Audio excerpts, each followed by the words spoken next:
दोस्तों स्वागत है आप सभी को आपकी अपने यूट्यूब चैनल ट्रेंडिंग आईसीजी पे। तो आज की इस वीडियो में हम देखेंगे इंडियन कोस्ट गार्ड नाविक जीडी टीबी एंड यांत्रिक तीनों के लिए प्रिपरेशन के लिए एक general knowledge and general science का एक प्रैक्टिस सेट। तो चलिए शुरू करते हैं। आज का पहला क्वेश्चन, पुरातन नालंदा विश्वविद्यालय किस राज्य पे अवस्थित है? Ancient Nalanda university was situated in which state? तो उसका सही आंसर होगा वो बिहार पर अवस्थित है। ऑप्शन डी आपका सही आंसर है। तो चलिए बढ़ते हैं अगले सवाल पर।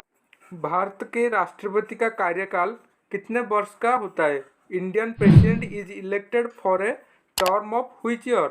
मतलब कितने साल के लिए वो इलेक्टेड होते हैं ना? वो 5 साल के लिए इलेक्टेड होता है। तो ऑप्शन ए आपका सही आंसर है। तो चलिए बढ़ते हैं अगले सवाल पर। हवा महल का निर्माण किसी ने किया था? हु बिल्ड हवा महल? तो हवा महल किसने किया था ना? हवा महल महाराजा स्वामी प्रताप सिंह ने किया था। तो ऑप्शन सी आपका सही आंसर है। तो चलिए बढ़ते हैं अगले सवाल पर। तो अगले सवाल पर बढ़ने से पहले मेरा एक छोटा सा रिक्वेस्ट है, आप हमारे चैनल को अभी तक सब्सक्राइब नहीं किया है तो प्लीज़ सब्सक्राइब कर दीजिए और आपकी फ्रेंड के साथ शेयर कर दीजिए। और वो जीके का आज है 10वां नंबर क्लास। आप पहला जो क्लास नहीं देखा है तो प्लेलिस्ट पर जाकर जीके एंड साइंस एक 2022 बैच के लिए एक प्लेलिस्ट बनाया है जीके एंड साइंस का। तो उसमें सारे के सारे 10 वीडियो आपको मिल जाएगा। तो एक बार फिर से शुरुआत से लेकर एंड तक रिवाइज कर दीजिए। तो चलिए बढ़ते हैं अगले सवाल पर। कौन सी शहर में विख्यात मीनाक्षी मंदिर स्थित है? Meenakshi temple is situated in which city?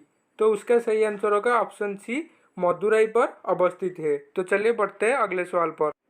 सोने की शुद्धता कैसे मापा जाता है? Purity of gold is measured इन?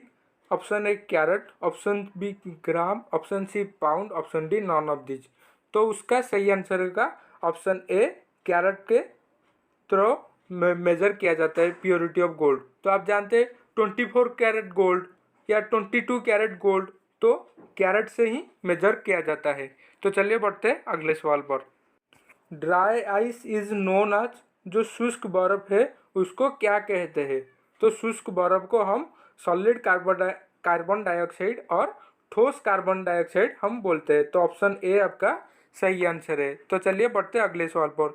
तो उससे पहले मैं बोलती हूँ, आप अभी तक हमारा जो टेलीग्राम चैनल है ट्रेंडिंग आईसीजी की, उस टेलीग्राम चैनल पर ज्वाइन नहीं किया है तो प्लीज़ जाकर ज्वाइन हो जाओ, क्योंकि वहाँ पर जितने भी वीडियो अपलोड हो रहा है सारे का सारा वीडियो का पीडीएफ, उसके साथ साथ इंडियन कोस्ट गार्ड के रिलेटेड जितने भी अपडेट आएगा मैं पहले आपको टेलीग्राम चैनल पे ही प्रोवाइड कर लूँगा। तो चलिए बढ़ते हैं अगले सवाल पर।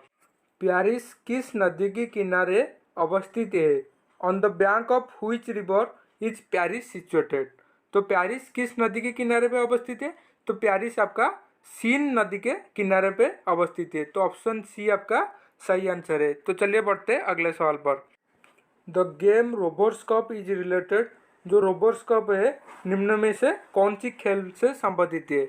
Option A volleyball, option B football, option C hockey, option D cricket.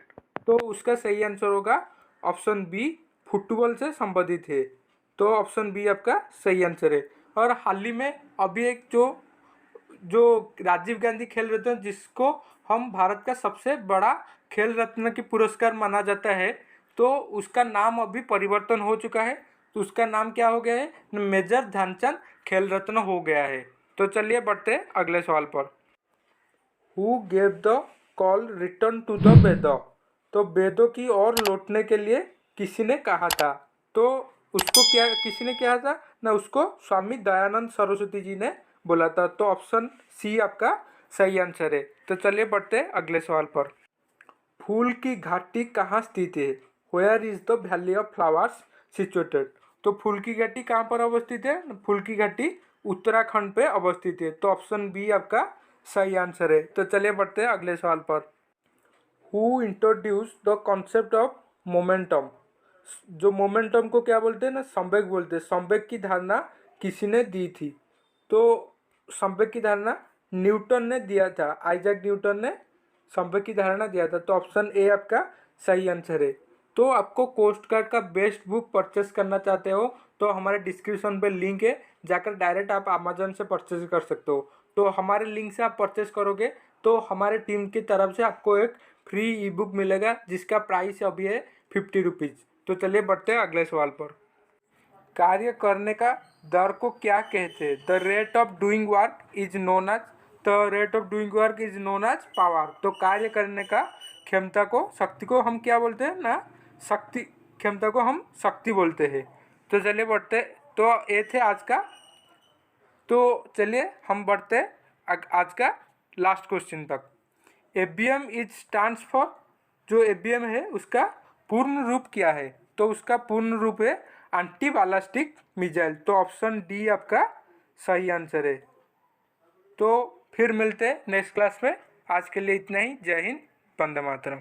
Thank you.